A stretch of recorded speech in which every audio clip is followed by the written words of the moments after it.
Merci d'être avec nous aujourd'hui pour les news du taf. Donc, je voulais savoir, toi qui es une experte des biais cognitifs, revenir sur la fameuse définition parce qu'on entend tout et n'importe quoi. Donc, qu'est-ce qu'un biais cognitif? Alors, un biais cognitif, c'est une distorsion que subit une information en entrant ou en sortant dans le système cognitif. Je pense que là, je perds mon public. Donc, je vais dire que c'est plutôt un raccourci de pensée.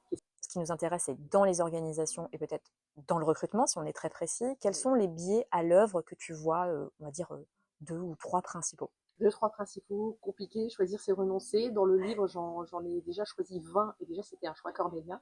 Mais le number one, celui qui pour moi est le plus présent, c'est l'effet de halo. À savoir, je prends une caractéristique d'un candidat et je vais la généraliser à l'ensemble de ce candidat. Le plus classique, c'est la beauté. Si la personne est jugée belle ou attrayante, je vais penser qu'elle est plus compétente, plus fiable et plus stable aussi psychologiquement.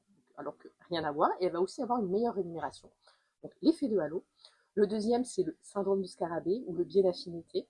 C'est le fameux qui se ressemble, s'assemble. On va avoir tendance, recruteurs et managers, à embaucher, à donner notre préférence à des personnes qui ont fait les mêmes écoles, les mêmes études, qui ont les mêmes hobbies, qui nous ressemblent.